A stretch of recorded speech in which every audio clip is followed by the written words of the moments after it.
Hey, good morning. All right. So let's see if things line up here.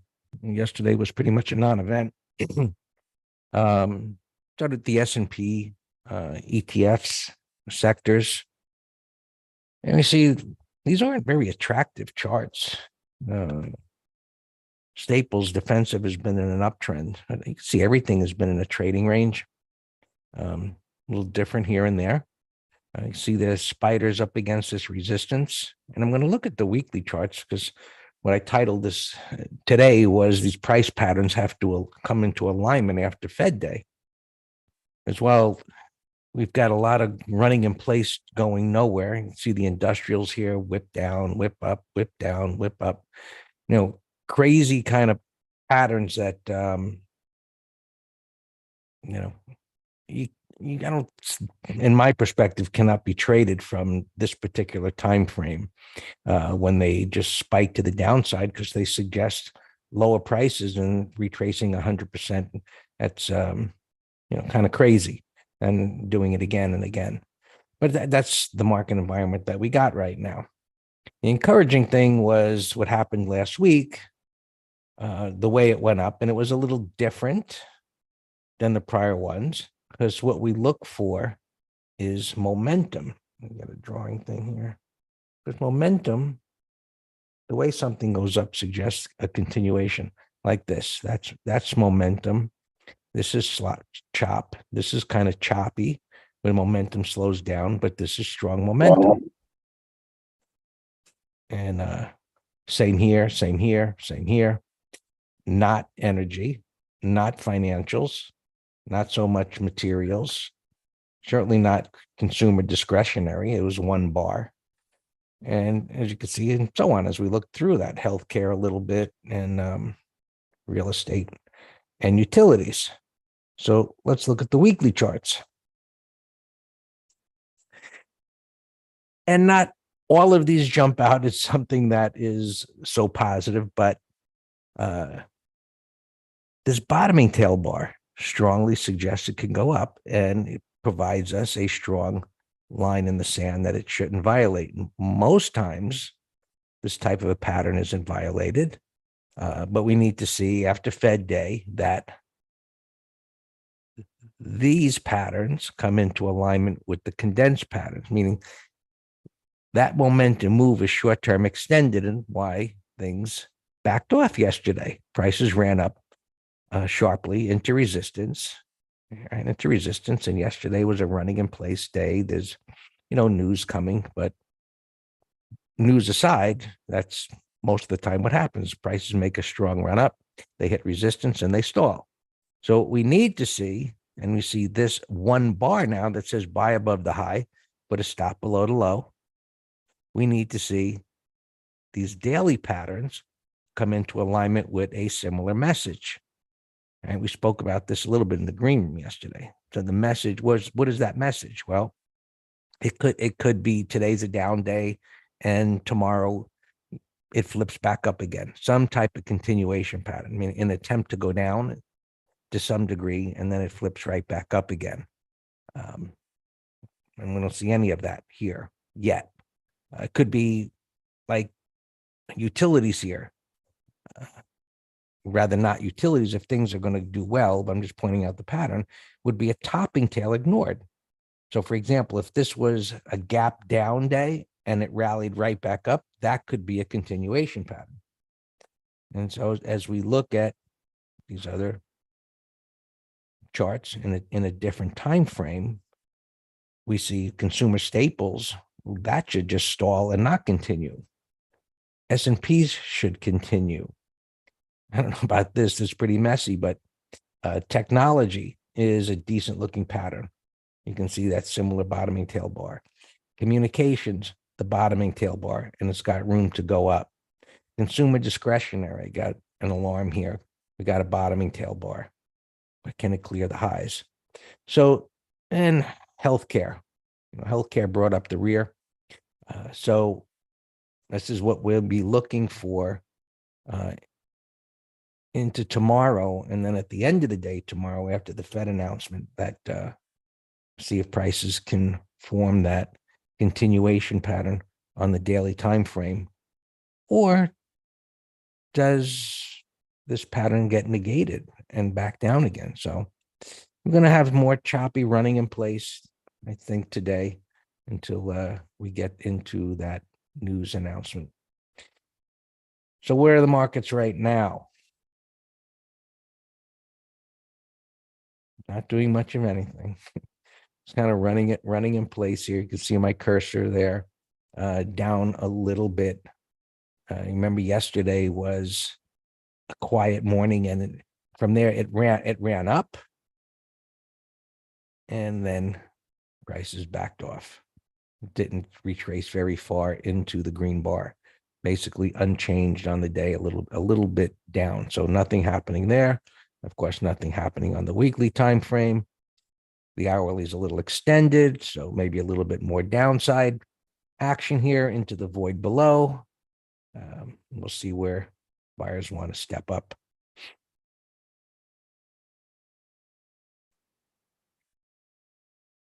Futures backing off a little bit. They're at resistance. It's kind of price action you would anticipate, but power bars up into a resistance area.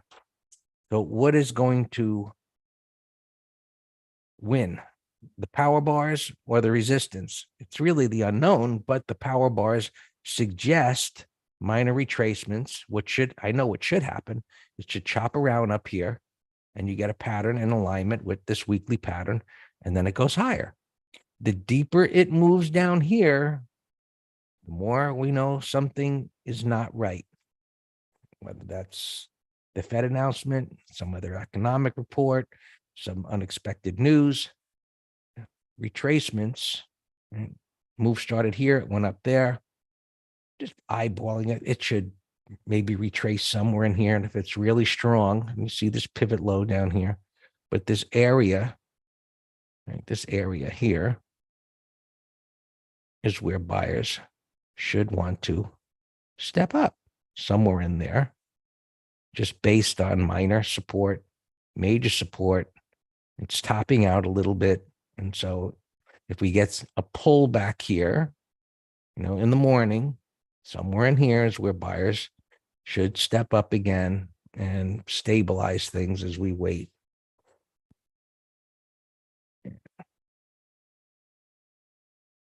Same story, different position, of course, of that support and resistance. This support area is a bit higher. And I'll just mark that off there. And of course, we're going to make it green. And we would then just apply that to all of the charts. And that doesn't leave much of a pullback, does it? Before looking at the daily chart of the NASDAQ futures there, and it doesn't leave much room, because once it gets below here, there isn't anything to stop it from going down because of the spike up. There's a void. So it has to create some support. And so for now, we got a little tiny trading range potential, just based on support, resistance. You got a few pivot highs, got a pivot low down there, and air below.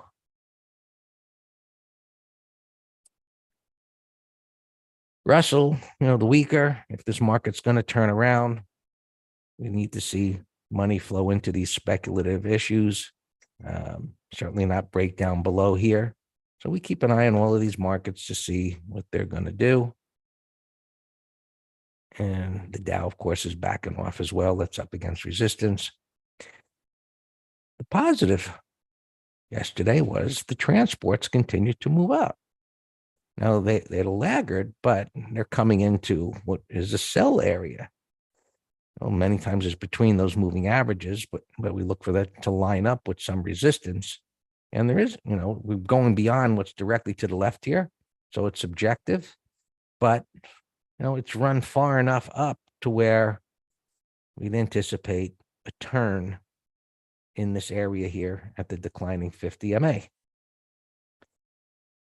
And interesting interest rates. And we've been talking about this for a few weeks now, about coming down to this support area and then potentially turning higher. And they moved up yesterday, as well as the dollar that we've been talking about. And that flipped up. And it's up a little further today. And of course, this is trading against futures, so that's why you got all these gaps, but a little bit of a wide range bar. And the euro has to be pulling back, and you can see it now rolling over. It should be in alignment with this is going down and the dollar's going up. There's only one currency that trades against the dollar, but this is the one that typically is directly opposite. So this is breaking down. There's a pivot down here, so it's just beginning to reverse. It still could be erratic, but you see it a little extended there. So it'll be interesting to see, because of the correlation that was in the past, whether it continues, where interest rates went up, the dollar went up, markets went down. And in addition, yesterday we spoke about volatility index being down here near this prior support and what effect that has. So we've got these bullish patterns where the daily would need to come into alignment with the weekly. Maybe prices continue higher. However, these intermarket relationships right now are not supporting that unless there's some disconnect between those interest rates and the dollar from how the effect they had previously with equities. And of course, the volatility index being down here, having traveled from a higher level to a lower level, we just look at that as being, this is support. Buyers are going to be down here. If this begins to flip up, markets go down. So we've got this divergence between these relationships that make for more of the same. Uncertainty, where you see the markets have just done nothing for almost a year other than whip back and forth. So maybe we're just in for more whipping back and forth after this Fed announcement. We'll see how things unfold.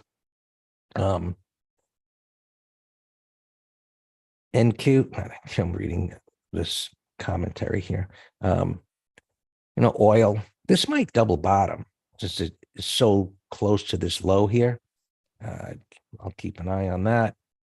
And of course, the dollar having moved up, this is exactly what was supposed to happen. So pre-market yesterday, this was higher, this little rounding pullback and push up. And as the dollar moved up, this collapsed back down again.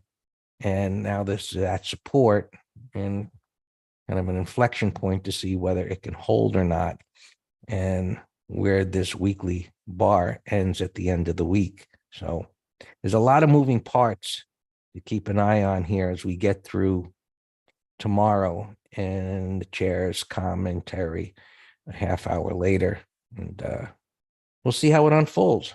So trade smaller. Of course, be selective, and let's keep our expectations aligned with the news that's coming, that there'll be some volatility, and maybe before then, just kind of whipping around back and forth. Have you commented on the 13-week? No, because I don't know, did it move from yesterday? It's just been hanging up there. It gapped up there today, so interesting. Look, last I looked, there was a greater than 80% chance that they're going to raise a quarter of a point. What would be the surprise? Half a point? No one expects that, so it'd be a surprise. Or doing nothing. And I don't think anybody expects that. So does this mean anything other than confirmation that they're going to do the quarter point? I don't think so, but it's interesting that it moved up as it did. I also didn't cover the internals here because sentiment is just still dead neutral and breadth is still dead neutral. So we'll see how things go. And of course, we'll update it as tomorrow morning and in the green room all day. If we see something of significance, all yours, Dan.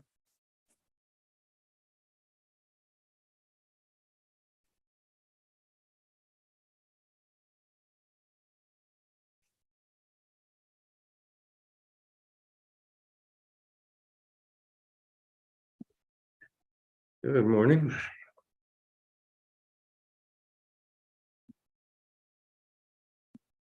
I have a lot of earnings stocks to go through. I went through and deleted a bunch already.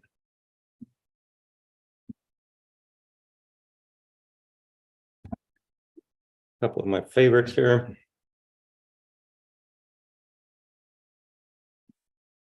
Bottom right, Zulu India. I don't see your charts, Dan.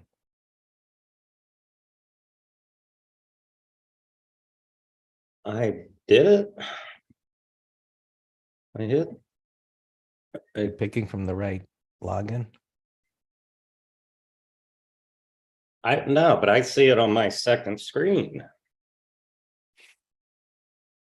I did the login directly to Zoom, as you showed me yesterday. But oh, you're right. I still see Greg's too. I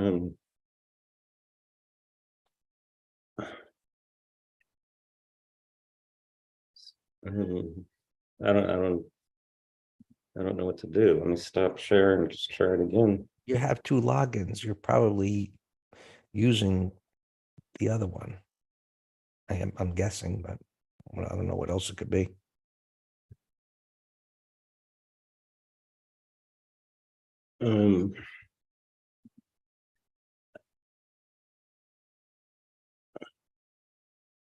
Both logins have to have separate controls, right? All right, but this is under my new. Let me just X out of this whole thing, and I'm going back the way I did it last week without this separate login. Give me a second.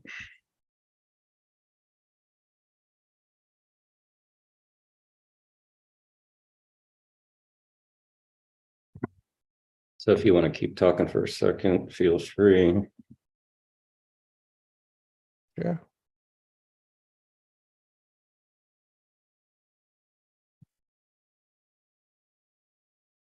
Some things of interest, as far as tech goes, semiconductors moving up into this resistance area where patterns like this, where you anticipate a turn day, tend to be erratic and choppy. So that, and look at the bottoming tail bar from last week. So we've got this same kind of story. This one is more of a mess with all of this congestion overhead, but the same misalignment of daily and weekly timeframes. And so when you see that, regardless of the current time period and environment that we're in right now, when you see a higher time frame with a bullish pattern and the lower time frame with a bearish pattern, something's got to give. And what you want to do is stand aside until the ideal scenario would be the daily coming into alignment with that. Now, based on all of this congestion, that suggests to me that this is going to take a while, right, to slop around here to get away from this, to have a high probability pattern where these come into alignment with each other. Whereas we go to the S&Ps, this is up near these highs. And it wouldn't take as much. This could take 2 or 3 bars where you get a continuation pattern up here, and then prices could clear that and then maybe come up to that next pivot high. So multiple time frame reading the pictures, it becomes an art in itself, and learning how to put that together takes some time. But this is what we teach and talk about every day, price pattern traders. Years ago, it was just indicator-based methodology and trying to figure out things from a very confusing point of how to understand things. And I think for most, it's futile. If Dan has logging in here, I can go to a different set of charts. And Alex is mentioning TMDX. So it always takes time to, not something I've looked at before. It doesn't- Sound check, Greg, can you hear me? I do.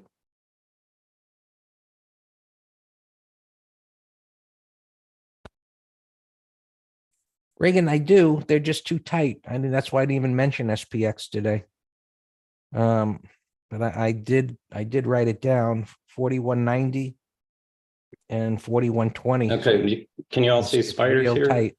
Greg, can you talk to make sure I can hear you? I am talking. Check your mic. Here, Greg, so then. Okay, it's because it's, so Greg, I turned it off on my big computer. All right, so I got to, and so I plugged my Yeti in back to the, right, that's what I'm doing right now. Yeah, I plugged my Yeti back into the laptop. So I only have one login right now, but go ahead, sound check in a second. So those are the levels.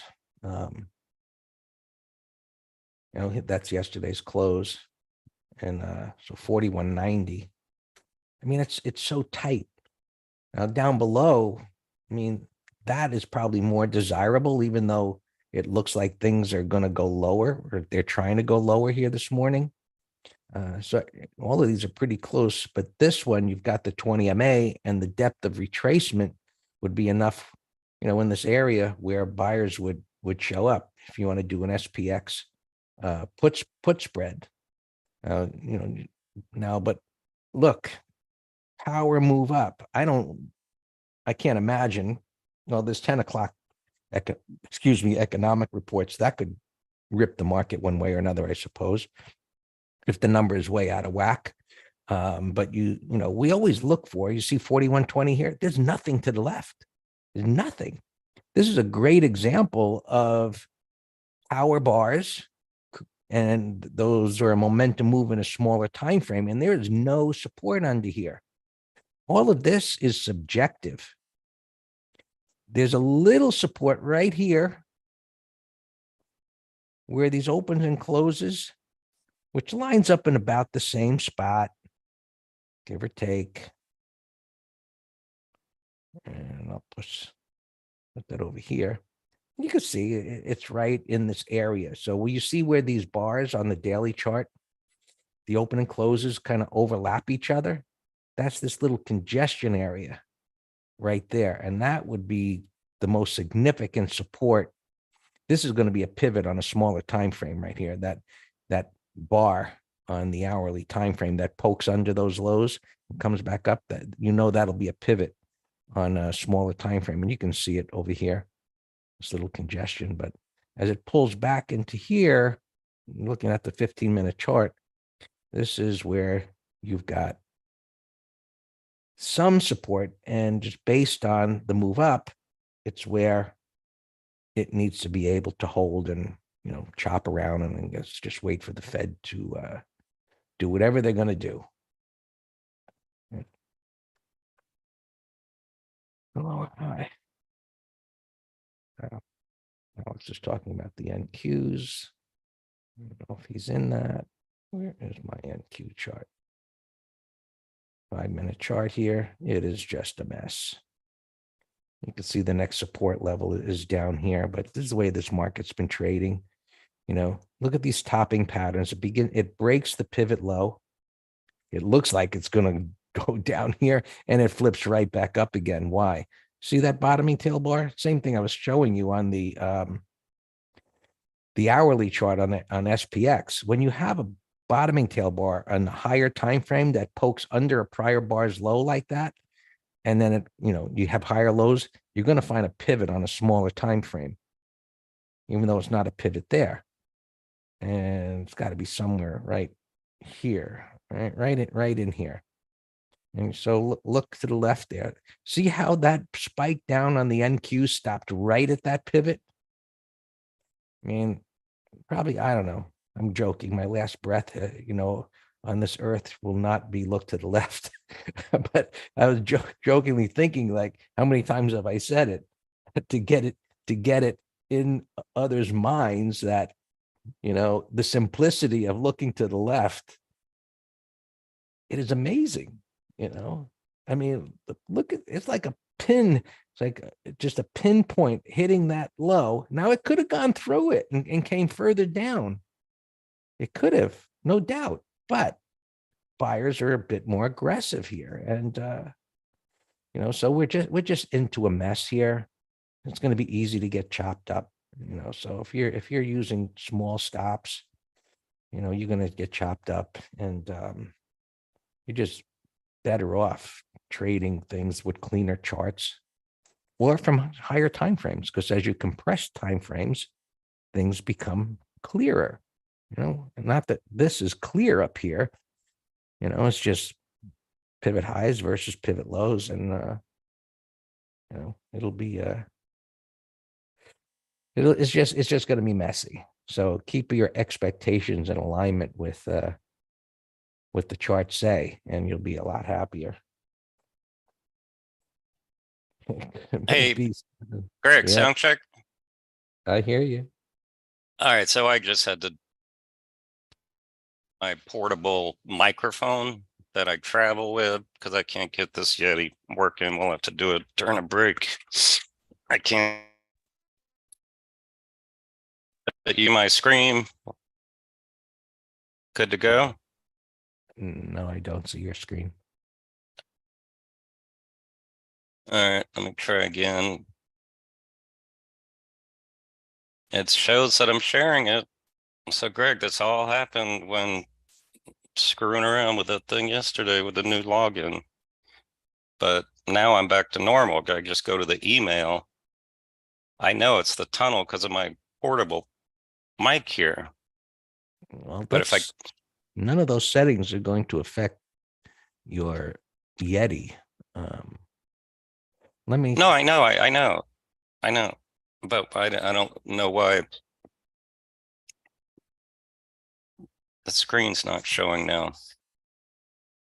I went back to the old days where I just log in right from my panelist email. Had nothing to do with that new Zoom icon link. So I don't know why it's not working.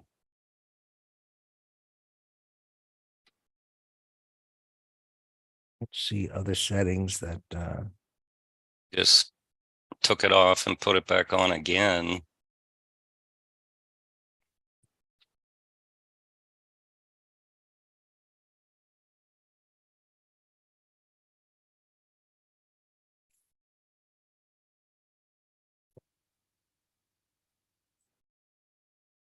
so you're only logged in, Dan, one time. I know I turned it off on my big computer because I couldn't get the screen to share, and I thought that would be a quick fix. Try it again.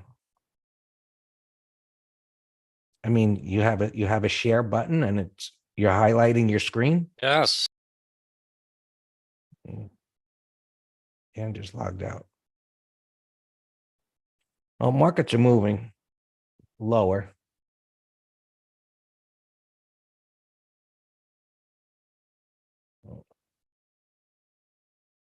Get fixed up.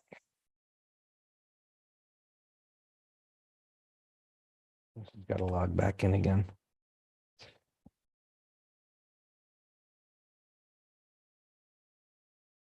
Okay, logged in. There's a panelist. Hold. And I logged off and on back again. Hit screen share again. It's showing that I'm screening it.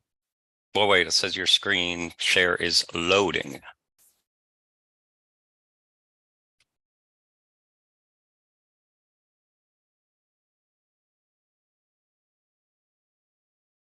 All right, so yeah, it says your screen share is loading. That's makes no sense that it's taking so long.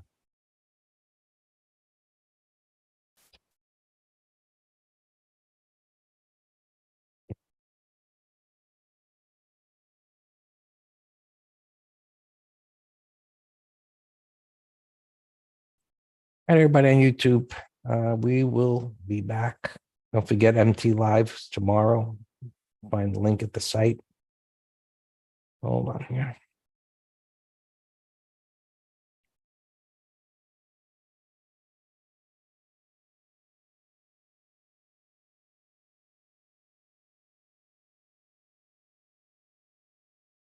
I'm still watching Zulu India and put spread. Oh, now it says my screen is sharing. It turned from gray to green, but it took like a minute. Hmm. That's never happened before. Usually it's in, less than a second.